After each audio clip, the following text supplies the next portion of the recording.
A natureza se impõe entre o Brasil e o Pacífico. São quilômetros de rios. A mais extensa cadeia de montanhas do mundo. E um deserto conhecido pela aridez extrema. Esses obstáculos não vão impedir que, agora, o Brasil chegue ao maior e mais profundo oceano da Terra, por meio de uma estrada. O Corredor Bioceânico do Trópico de Capricórnio, ou Rota Bioceânica. Nós percorremos toda a sua extensão saindo de Campo Grande, uma viagem de mais de 3.000 quilômetros.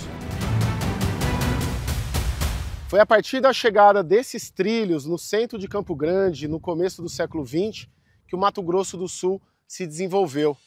E agora o Estado quer aproveitar o fato de ter uma localização estratégica, central, no país e na América do Sul para ser uma espécie de hub logístico, a porta de entrada e de saída de um corredor de desenvolvimento rodoviário, realizando um sonho antigo do Brasil, o acesso ao Oceano Pacífico, e, consequentemente, encurtando o caminho dos nossos produtos ao mercado asiático.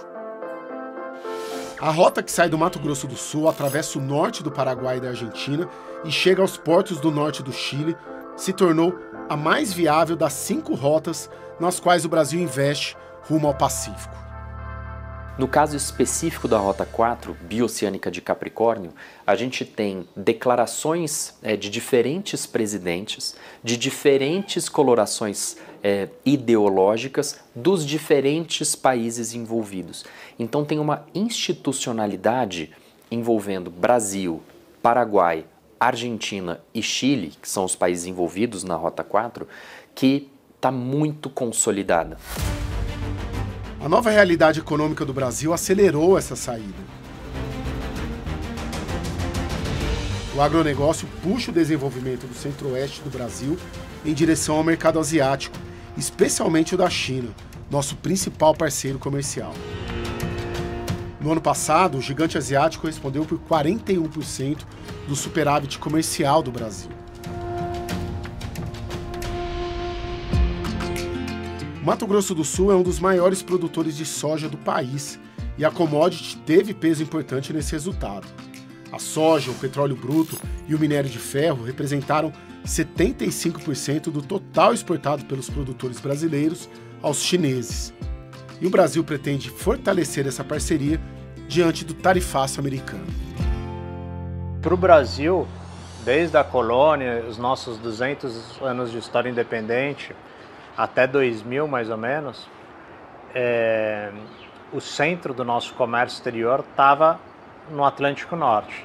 Agora, nos últimos 25 anos, o mercado mundial se reequilibrou em direção à Ásia-Pacífico e as exportações do Brasil agora são predominantemente para aquela região. Ela é extremamente estratégica, tendo em vista a competitividade do Brasil. A gente não pode achar que o Brasil é o celeiro do mundo e que nós vamos continuar deitado eternamente em berço esplêndido.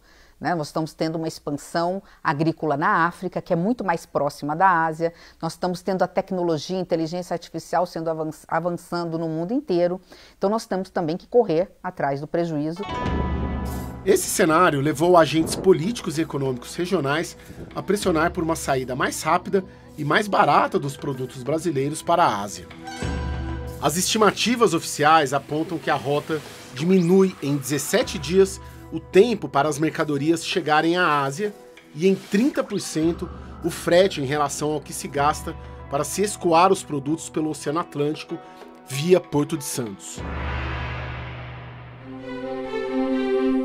Cláudio Cavol é presidente do Sindicato das Empresas de Transporte de Cargas do Mato Grosso do Sul e organizou comitivas de empresários que se dedicaram a encontrar o melhor caminho para o Pacífico. Em 2013 nós vivíamos praticamente um apagão logístico no Brasil.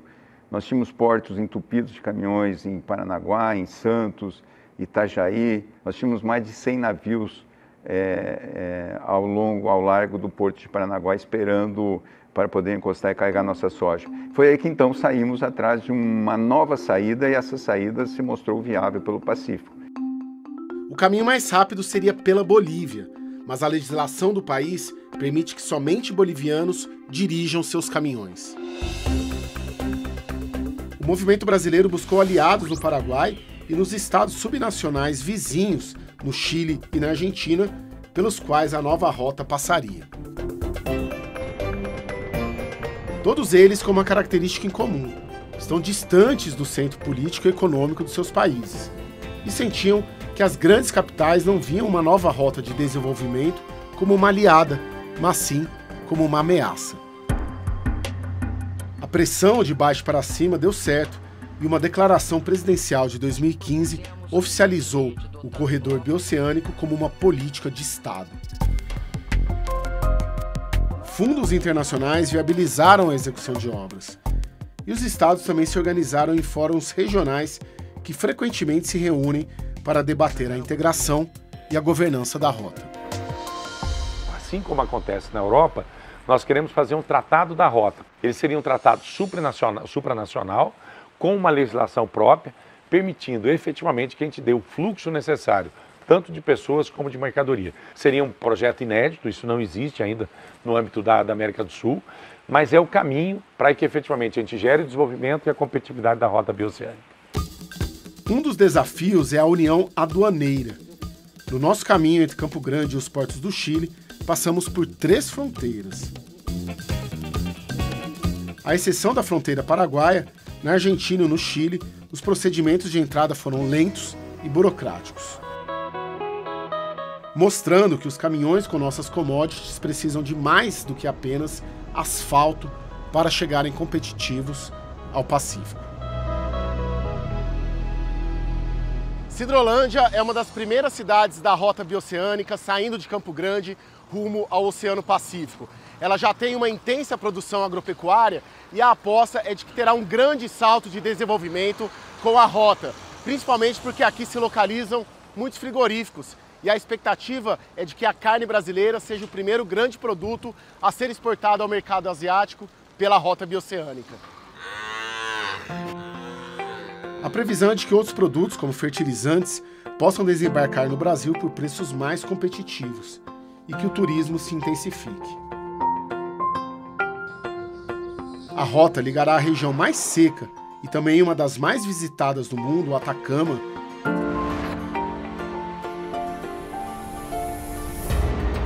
a uma das áreas mais úmidas, o Pantanal brasileiro.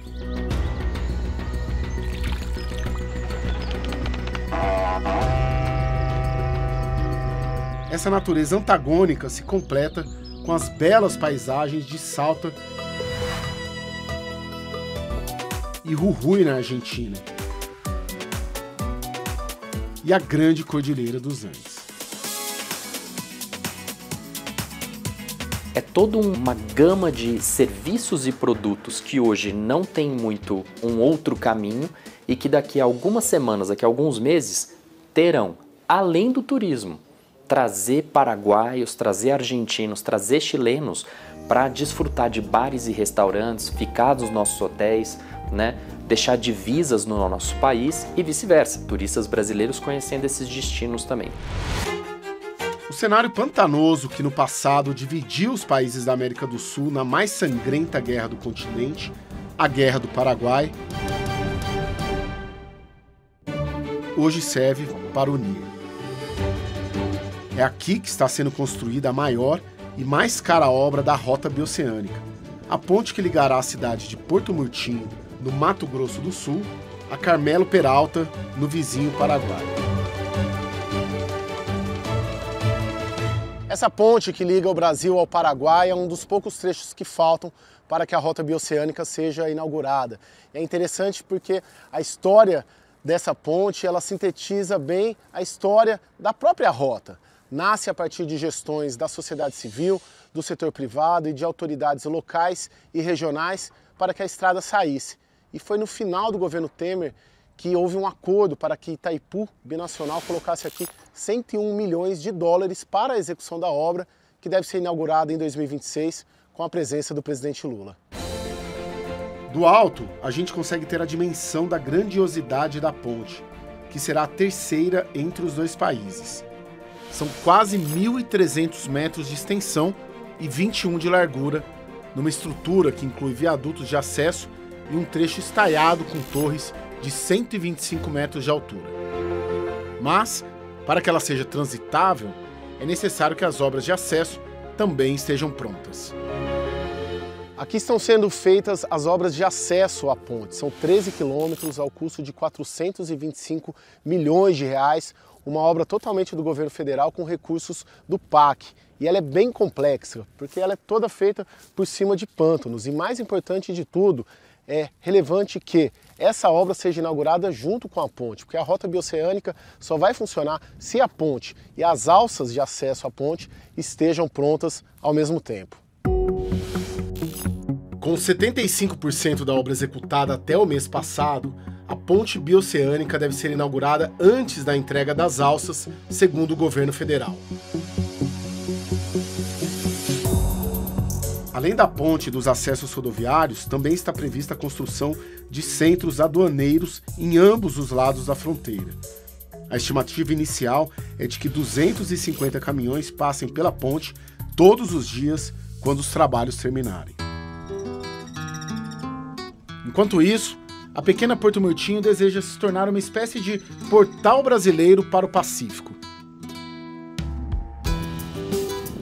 A cidade, por onde circularam tropas da Guerra do Paraguai no século XIX, preserva nas fachadas as memórias das batalhas e disputas territoriais que marcaram a história dos dois países e tenta deixar para trás o isolamento comum às áreas vistas como pontos finais da logística. O Mato Grosso do Sul era o fim do Brasil a oeste.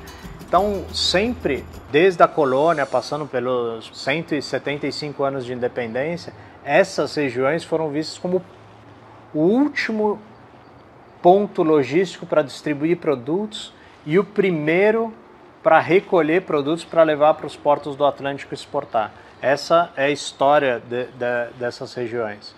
E com a possibilidade de um corredor integrado, hoje elas podem ser nós logísticos articuladores com conexões e novos caminhos, né? Hoje, com 15 mil habitantes, Porto Murtinho sonha com crescimento e já conta com um novo plano diretor que pretende reorganizar a infraestrutura do município para os próximos 10 anos. As regiões de fronteira, elas são regiões bastante complexas. Normalmente não são regiões que se desenvolvem muito, porque as pessoas querem ficar pouco tempo na fronteira. E o que nós estamos fazendo com o Porto Murtinho é exatamente uma lógica ao contrário dessa lógica de fronteira, que é exatamente um novo plano diretor, estabelecer uma área de serviços para quem vai transitar pela essa rota, tanto para transporte como para serviço, criar atrativos para essas pessoas permanecerem em Porto Murtinho, que é fundamental. Em seu quarto mandato, o prefeito de 77 anos nos recebeu em seu gabinete na prefeitura. Ele fala com entusiasmo da importância do corredor bioceânico para a cidade. Nós somos estratégicos. Porto Murtinho era um lugar fim de linha esquecido. E hoje Deus botou a mão e falou, é aqui que o mundo vai começar para o Brasil e Porto Murtinho vai ser a cidade mais importante. Na expectativa de atrair investimentos chineses, o prefeito preparou até um caderno com mapas e detalhes dos planos para a cidade, escrito em mandarim. O local já atrai investidores por ser um eixo da Bacia Platina.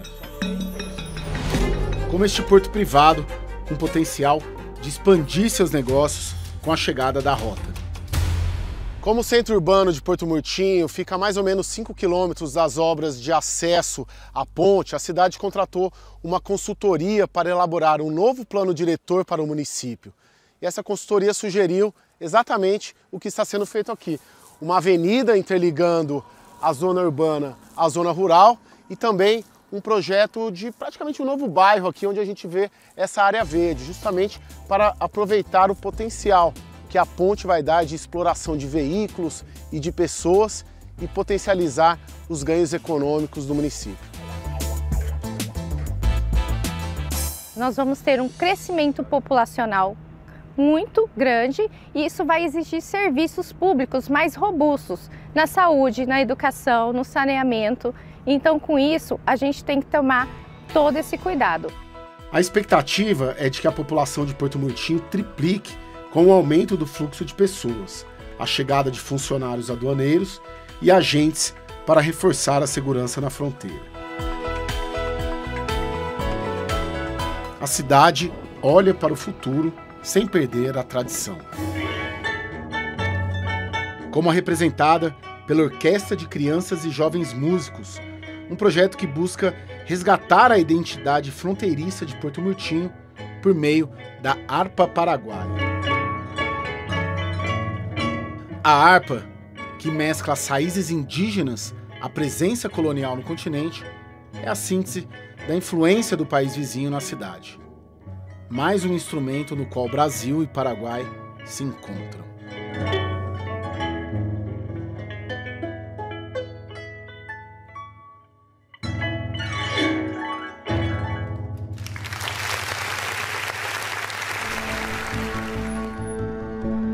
Para chegar ao Paraguai hoje pela rota bioceânica, só de balsa.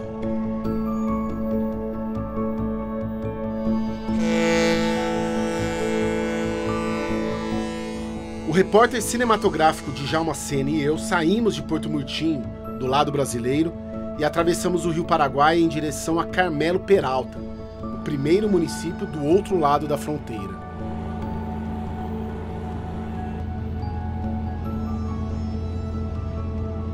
É o único meio viável hoje, enquanto se aguarda a inauguração da ponte. Localizada a 700 quilômetros da capital, Assunção, a pequena cidade de menos de 5 mil habitantes dá acesso à PY-15, que corta o Grande Chaco Paraguaio, bioma que abriga a maior e menos populosa região do país.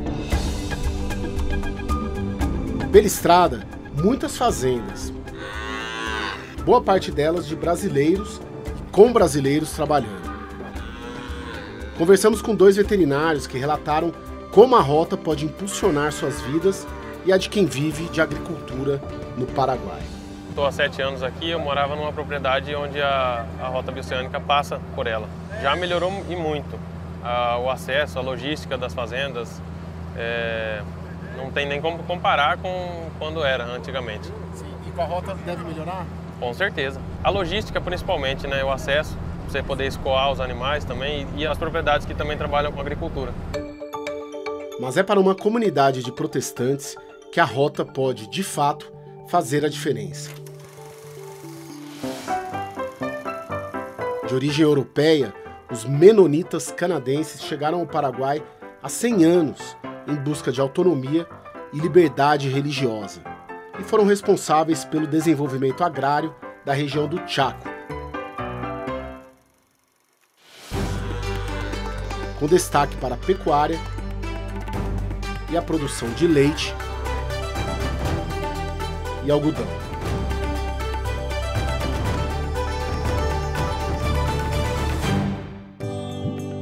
Hoje, cerca de 45 mil menonitas vivem no país, espalhados em 19 colônias.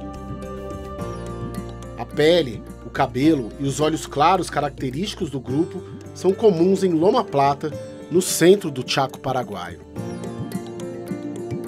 Patrick Friesen é um dos seus líderes. Ele explica a filosofia de sua gente, que tem até um museu na cidade. Originalmente, a ideia era ter a autonomia, ter completa independência e ser completamente autosuficiente. Por isso, basicamente, o que se construyó acá sempre se construyó de acordo a la necesidade. A cooperativa Schortzer, formada por eles, é uma potência do agronegócio paraguaio, com faturamento de mais de 500 milhões de dólares por ano. Os menonitas do Chaco têm até um banco próprio. Gustavo Savatsky, outra liderança menonita, é o presidente do banco. Ele comentou sobre o potencial da rota bioceânica para os negócios da comunidade. esta ruta hace cada día más chico el mundo para nosotros, o sea que nos da una gran oportunidad de competir mejor, porque un costo elevado siempre es el flete. Eso va a ser un Mercosur real. Eso es el canal de Panamá sudamericano, como solemos decir. ¿Por qué? Porque ese nos acorta la distancia, tanto para Brasil como para nosotros. Assim como no Brasil, as obras da Rota Bioceânica no Paraguai estão avançadas. Aqui em Mariscal Estigarribia, no Paraguai, é o exato trecho da Rota Bioceânica onde acaba o asfalto e começam 200 quilômetros, mais ou menos, de estrada de terra até a fronteira com a Argentina. Essa estrada está em pavimentação por parte do governo do Paraguai, as obras estão bem aceleradas, inclusive na placa de apresentação dessa obra faz uma menção direta à Rota Bioceânica, dizendo que a rota conecta o Oceano Atlântico ao Oceano Pacífico por meio do Chaco Paraguaio. Para o Paraguai, a rota simboliza a guinada econômica liberal que o país tomou com os presidentes de direita que comandam o país desde 2013. Horácio Cartes, Mário Benítez e Santiago Pena. A ideia é sair do isolamento histórico do país e fugir da pecha de um lugar simpático à pirataria para se consolidar como uma força exportadora por meio da rota. Tiene un carácter geopolítico, de integración y dinamizador de nuestra economía, posicionando a Paraguay en el centro del desarrollo del continente y con una visión clara para convertir nuestro país en el hub logístico mais importante da região. Os números já começam a aparecer. Em relatório publicado no ano passado, o Banco Mundial disse que o Paraguai caminha de país fechado a terra de oportunidade e destacou a consolidação do crescimento da economia. Em 2024, o PIB paraguaio cresceu 4,2%, o melhor resultado dentre os países da Rota Bioceânica. Para Arnold Wiens, ex-ministro de Obras Públicas, na prática o Paraguai está criando um novo eixo de desenvolvimento após investir em outras rotas de integração local.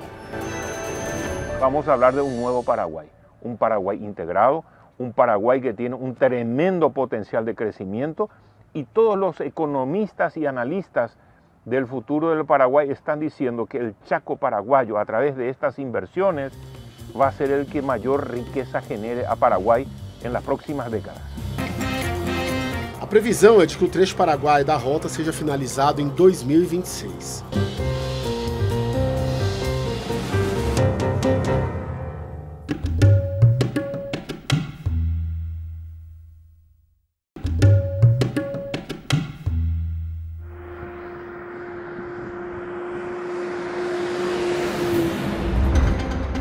A rodovia que atravessa a maior cordilheira do mundo, os Andes, revela a sua riqueza de paisagem,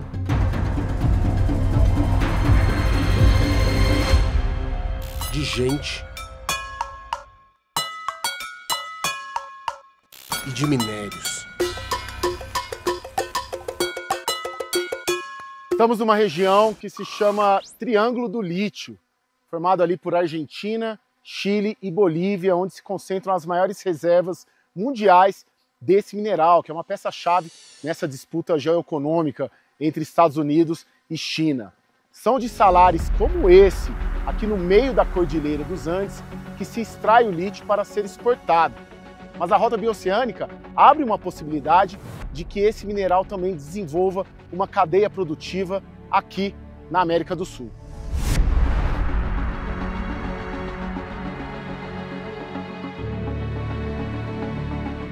Juntos, Argentina, Bolívia e Chile concentram 57 milhões de toneladas de lítio de reservas confirmadas, o que corresponde a quase metade das reservas do planeta.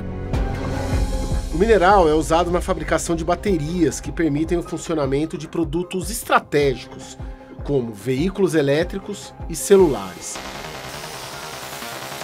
E a China é quem domina a produção global de baterias e o processamento de lítio. Essa liderança chinesa virou um dos principais pontos de embate entre as duas potências, China e Estados Unidos, pois se acredita que quem controlar a produção de baterias vai dominar o mundo. É por isso que Donald Trump pressiona países, como o Brasil, a abrirem seus mercados para que empresas americanas tenham prioridade na exploração não só do lítio, mas também de outros minerais críticos. O domínio do lítio favorece aqueles países que têm esse controle, porque nós sabemos que a tendência é que o lítio, a demanda por lítio cresça 3 até 6 vezes mais do que a produção atual. Então, por isso, existe esse contencioso entre a China e os Estados Unidos.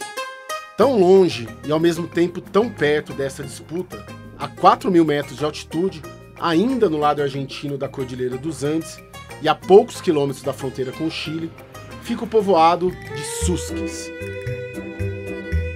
A capela do século XVI é a construção mais antiga do povoado e ainda guarda as características originais.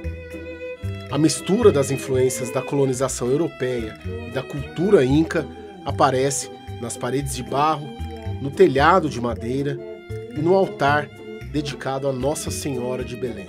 Onde Cristo está sentado à direita de Deus. As ruas de pedra e terra batida também preservam a herança colonial. A população de quase 4.000 habitantes é indígena e parte dela trabalha nas plantas de exploração de lítio. Como as da Exer, que tem parte do capital chinês. A planta industrial da Exer na rota está em fase inicial e tem potencial para atingir uma produção de 40.000 toneladas por ano de carbonato de lítio para baterias. Além do lítio, a região que beira o corredor bioceânico é rica também em cobre e ferro. Tanta riqueza mineral ainda não parece ter despertado o interesse de Buenos Aires. Os cerca de 700 quilômetros da rota bioceânica que cortam a Argentina são os que mais apresentam dificuldades dos 4 países. A começar pela alfândega. Essa linha é a exata fronteira entre o Paraguai e a Argentina. E a poucos metros daqui está a alfândega argentina, que simboliza bem uma questão chave para o sucesso da rota bioceânica, a união aduaneira. Os relatos que nós colhemos ao longo da viagem apontam para uma dificuldade de circulação de cargas e de mercadorias por aqui, justamente porque há poucos funcionários e os horários são restritos. Os fóruns que debatem a rota bioceânica já tentam avançar nesta integração aduaneira, mas isso ainda está longe de ser uma realidade. Um estudo recente do Banco Interamericano de Desenvolvimento sobre as fronteiras do corredor bioceânico aponta 11 problemas nesta fronteira, como inexistência de condições mínimas para o transporte seguro de carga, deficiência de infraestrutura nos acessos e possíveis restrições de operações por falta de equipamentos. Para piorar, assim que se sai da alfândega, são 26 quilômetros de estrada de terra sem nenhum sinal de obras de pavimentação. O órgão responsável por obras no país foi desativado pelo governo de Javier Milei. Nesta semana, porém, uma declaração do presidente argentino animou os entusiastas da rota. Em um encontro bilateral em Assunção, no Paraguai, Milei disse que haverá uma nova ponte na fronteira por onde passamos. Ele também destacou a formação de um grupo de trabalho para promover a exportação de gás natural da reserva de Vaca Muerta, na Patagônia Argentina, para o Paraguai e o Brasil, por meio do corredor bioceânico. A fim de profundizar a integração energética e fronteriza, potenciar as cadenas de valor regionais, reduzir costos logísticos de cara a los mercados de Ásia e o Pacífico e favorecer o intercâmbio de bienes e serviços. O professor Alejandro Safarov integra uma rede de acadêmicos que se dedica a estudar a rota bioceânica para ajudar as autoridades dos 4 países a desenvolvê-la. Ele diz que o projeto nunca interessou aos agentes econômicos de Buenos Aires, que preferem investir no porto da capital argentina. Buenos Aires concentra el 40% de la población, es nuestra zona núcleo de Argentina junto a las provincias de Córdoba y Santa Fe, son responsables prácticamente del 80% de las exportaciones de Argentina. La economía de Argentina sigue orbitando a través del puerto de Buenos Aires. Entonces, es muy difícil salir de esa lógica, que ya es un tema para los argentinos, es un tema cultural. A indiferença da capital argentina não impede que o NOA, sigla para Gran Norte Argentino, se mexa. Federico Valejo é um empresário que investe em empresas da região e vislumbra na rota o potencial de alavancar a economia regional. En todos aquellos actores en los que nos encontramos haciendo negocios, en la búsqueda de mayor rentabilidad, mayor calidad en los productos y servicios y por supuesto diversificar los ingresos, ¿no? Ya que estamos hablando de los potenciales ingresos de divisa que va a generar una conectividad con los principales países limítrofes, ¿no? A CNN procurou a Casa Rosada, que informou que a pavimentação do trecho não pertence à jurisdição nacional e que há previsão de intervenção em alguns pontos. Enquanto isso, o norte argentino aguarda.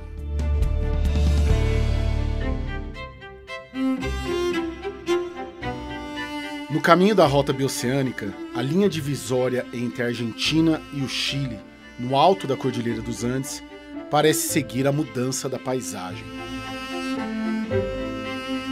Antes da fronteira, no chamado Passo de Jama, o vermelho da terra se impõe ao pouco verde que ainda resta.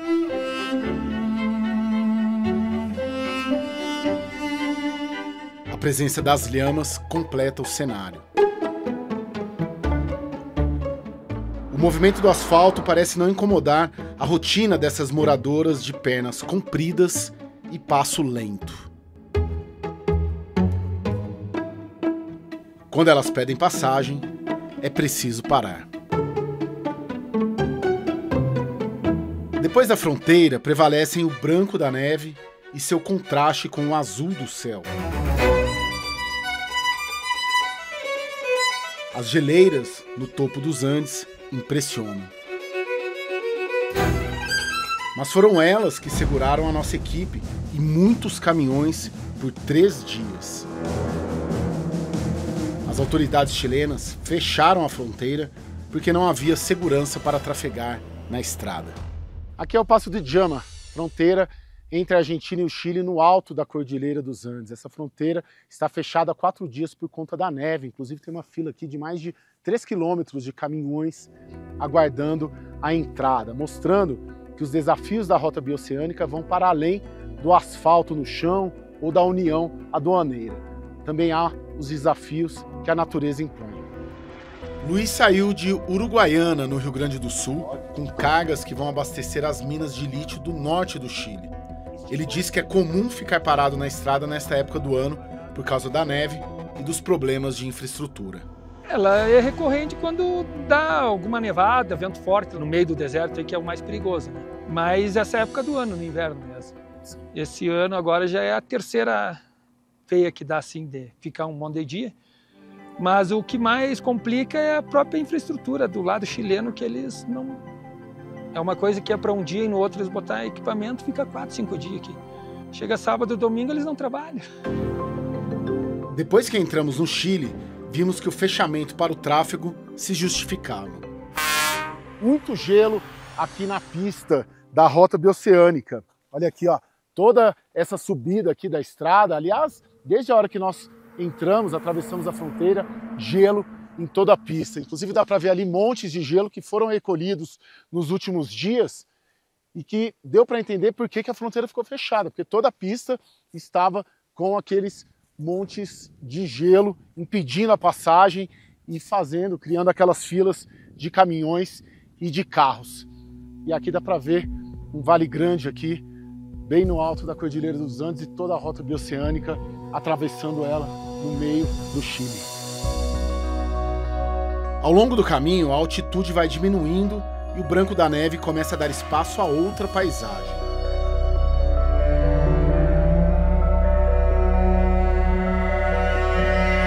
E logo, avistamos São Pedro de Atacama, o portal para o deserto mais seco do mundo. pequena cidade de ruazinhas estreitas é a base de partida para os turistas que visitam o deserto do Atacama. E eles são muitos ao longo do ano.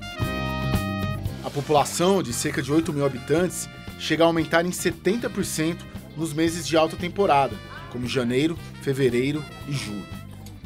A economia da cidade tenta se adaptar ao crescimento explosivo do turismo com a criação de novos negócios e a ampliação dos espaços gastronômicos e de hospedagem. É de lá que partimos para o último trecho da nossa viagem rumo ao Pacífico. Ao contrário da Argentina, o Chile abraçou o corredor bioceânico. O presidente Gabriel Boric criou uma comissão de alto nível que elaborou um plano de ação que prevê o desenvolvimento e melhoria da infraestrutura portuária para suportar o fluxo projetado de carga. Mejorar en materia de seguridad, tomar todas las innovaciones que sean necesarias para que el corredor bioceánico sea un lugar seguro. Y por lo tanto vamos a potenciar y mejorar la infraestructura pública del funcionamiento del corredor, vamos a facilitar el tránsito entre los países, vamos a construir un sitio de inspección para la fiscalización y el control de cargas más cerca de la frontera, las cercanías del Paso Jama. A rota bioceânica foi pauta de um encontro neste ano de Boric com Lula em Brasília. O país mais aberto da América Latina quer se abrir ainda mais e investir nos portos do norte. Nós fomos a 3 deles. Um dos portos fica no centro de Antofagasta, a maior cidade da região, com mais de 500 mil habitantes. O plano de investimentos alcança 100 milhões de dólares para estruturar um centro logístico e ampliar a capacidade anual de transferência para 7 milhões de toneladas. Este puerto que ustedes ven tiene más de 700 metros lineales. Acá en el futuro van a poder operar naves containeras, ¿no es cierto?, de gran envergadura, que van a poder trasladar la carga que venga desde el corredor bioceánico. En ese sentido, estamos preparando la infraestructura del puerto. Nosotros hemos estado haciendo mucha inversión para propiciar que inversionistas brasileños, paraguayos, argentinos vengan a la región, se instalen con industria y puedan usar las franquicias chilenas para exportar hacia el continente asiático. A 60 quilômetros dali, o porto privado de Angamos, na Baía de Mejillones, é apontado como de maior potencial para se adaptar à rota por ficar afastado de centros urbanos. Em 2024, o porto movimentou mais de 3,5 milhões de toneladas de carga, basicamente minerais críticos como cobre e lítio para o mercado asiático. Também no ano passado foram investidos 43 milhões de dólares em projetos de infraestrutura para ampliar a capacidade, já pensando nos impactos do corredor bioceânico. A ruta bioceánica nos trae la oportunidad de expandir y diversificar las cargas que movemos actualmente y es el principal potencial de crecimiento que tenemos en el largo plazo. Mais ao norte fica o porto da cidade histórica de Iquique. Na Praça Central, a Torre do Relógio, construída em 1878, quando Iquique ainda pertencia ao Peru, é um marco importante da era de ouro do salitre, que impulsionou a economia local até o início do século XX. A restauração do teatro de estilo clássico, também do final do século XIX, foi entregue em maio, depois de 17 anos fechado para obras. Os detalhes da decoração da cúpula, do palco e dos camarotes ainda preservam a riqueza do período.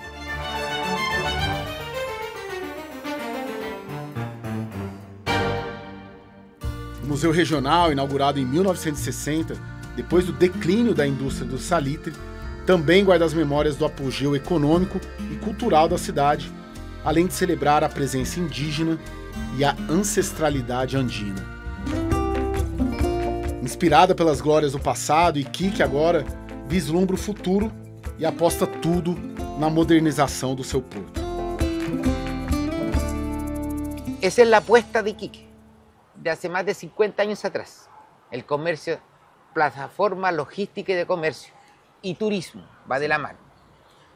Entendemos que al tener las carreteras conectadas va a poder llegar la gente a Iquique, va a poder generar comercio, va a poder instalar sus empresas, va a poder traer los productos que necesita Brasil 15 días menos de navegación y llevarlos a Brasil. A cidade fica localizada estrategicamente entre os portos de Santiago, ao sul, e o porto chinês de Xangai, no Peru, e se projeta para ser um hub logístico de navios para importação e exportação de mercadorias. Mas principalmente é daqui que saiu um personagem histórico, um dos grandes idealizadores do corredor bioceânico, Dom Jorge Soria. Muito gosto. Prazer conhecê-lo, não precisa? Não, sim. Sou um caballero. Prefeito de Iquique por 4 vezes, pai do atual prefeito e hoje senador, Jorge Soria construiu toda a sua carreira política, tendo como bandeira unir o Oceano Pacífico ao Atlântico por meio de rodovias. Na sua trajetória, esteve com lideranças do mundo todo vendendo o projeto. Aos 89 anos, ele nos recebeu na beira do Oceano Pacífico e nos contou que começou a pensar em um corredor bioceânico ainda menino, quando era presidente dos estudantes do Colégio Masculino de Iquique. No caminho, diz ter encontrado pessoas de coração aberto para a ideia. Los sueños quería que se hicieran realidad. Y para eso me recorrí el mundo. Yo diría que en todas partes había un corazón abierto, porque era muy simple y se hicieron. Casi todas las carreteras, los puertos están casi hechos. Para ele, o principal atrativo do corredor é unir a América do Sul. Aquí integramos toda Sudamérica, la integramos de aquí a todo el mundo. Tan simple como eso. Y tenemos agüita a este lado, lo que te decía, en el Océano Pacífico, y también, si no te gusta el Océano Pacífico, usa el Océano Atlántico, que lo estás usando por lo menos. ¿Se siente realizado? Sí, me siento realizado. Que Tatita Dios me dé hartos añitos más de vida para verlo entero. Observar o maior oceano do mundo nos conecta com a grandeza desse sonho de integração compartilhado por todos aqueles com quem conversamos em 12 dias de jornada. A profundidade do Pacífico remete à riqueza e à diversidade das paisagens e da cultura da América do Sul, onde a promessa de desenvolvimento econômico também pode significar união.